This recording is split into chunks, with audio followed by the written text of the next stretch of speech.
Yes, Paul. I really like the way you dance, and I mean that. So I figured we'd try this again. Well, for one thing, if you're gonna change your name, why go from a Puerto Rican name to an Italian one? Because I don't look it. People say, you don't look Puerto Rican, you don't look Puerto Rican, but I am. So you figured you looked Italian?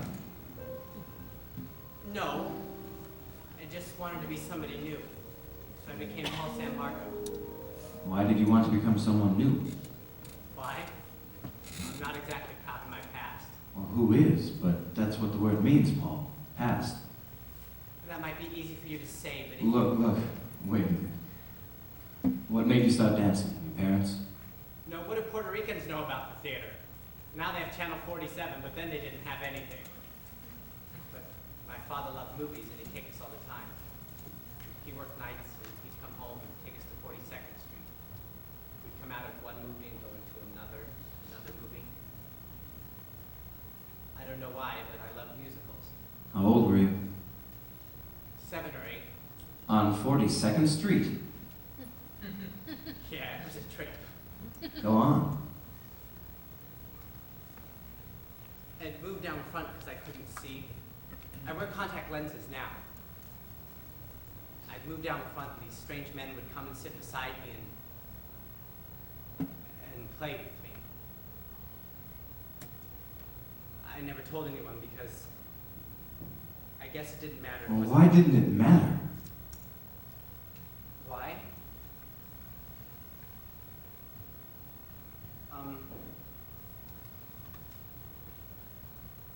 Well.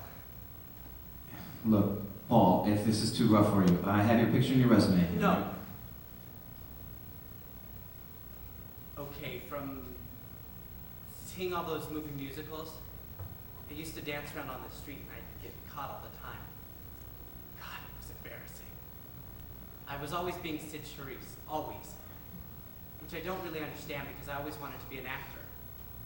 I mean, I really wanted to perform. Once my cousin said to me, "You'll never be an actor," and I knew she was telling me this because I was such a sissy. I mean, I was terribly effeminate. I always knew I was gay, but that didn't bother me. What bothered me was that I didn't know how to be a boy. One day I looked at myself in the mirror and said, "You're 14 years old and you're a faggot. What are you going to do with your life?" By that time I was at Cardinal Hayes High School, 3,000 boys there. I had no protection anymore. No homeroom where I could be charming and funny with the tough guys so they'd fight my battles for me.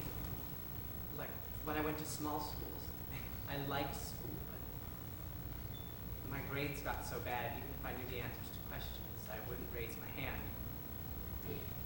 Because I'd be afraid they would laugh at me. They'd even whistle at me in the halls. It was awful.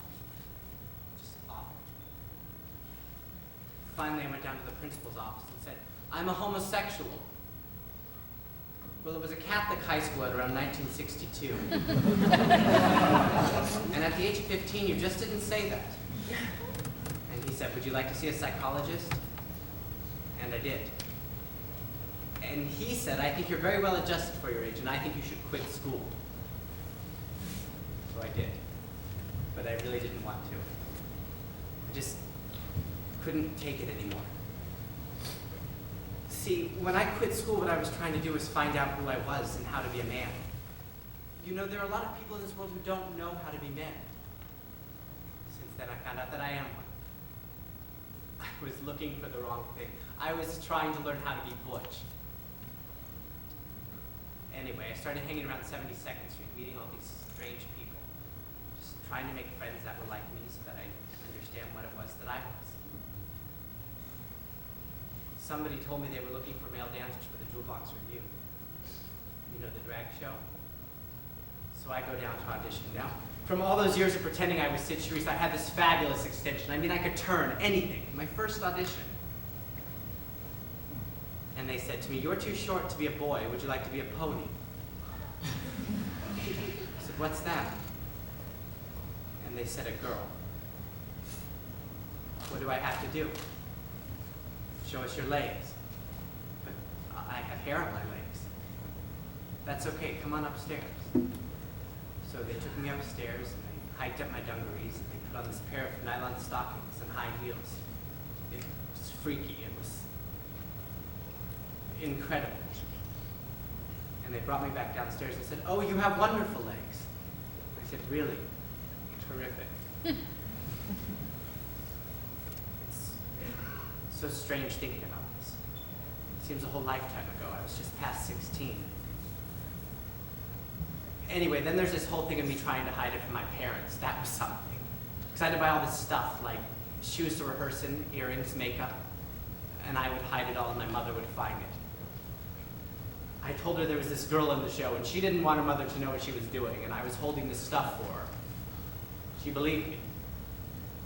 Well, I was finally in show business. It was the asshole of show business, but it was a job. Nothing to brag about. I had friends. But after a while, it was so demeaning. Nobody at the jewel box had any dignity, and most of them were ashamed of themselves, considered themselves freaks. I don't know. I think it was a lack of dignity that got to me, so I left.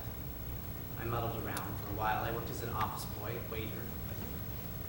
Without an education, you can't get a good job. So when the jewel box called, asked if I'd come back, I went. We were working the Apollo Theater on 125th Street, doing 4 shows a day with the movie. It was really taxing. The show was going to go to Chicago. My parents wanted to say goodbye. I'm going to bring my luggage to the theater after the show. We were doing this Oriental number, and I looked like Anna May Wong. I had these 2 great big chrysanthemums on either side of my head, and this huge headdress with these gold balls hanging all over it. I was going on with the finale and going down the stairs. Who should I see by the stage door but my parents? They had gotten there too early. I freaked. I didn't know what to do. I thought, I know, I'll just walk quickly past them like all the others and they'll never recognize me. So I took a deep breath and started down the stairs. Just as I passed my mother, I heard her say, "Oh my God." Well, I died. But what could I do? I had to go on for the finale, so I just kept on going. After the show, I went back to my dressing room, and after I finished dressing and taking my makeup off, I went back down the stairs. There they were in the middle of all of these. And all they said was, "Please write, take care of yourself, and don't forget to eat." Just as my parents were leaving, my father turned to the producer and said, "Take care of my son." That was the first time he had ever called me that.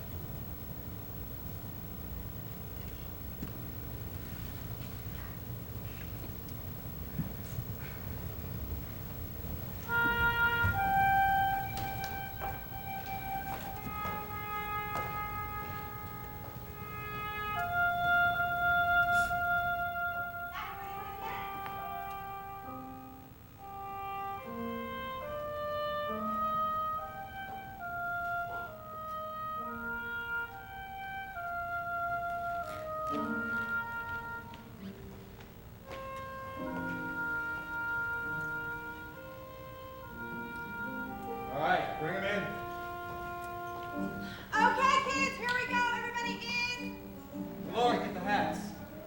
Everybody, we're using hats. Try to grab a hat and find one that fits. Uh-oh, the hats are back there on the table.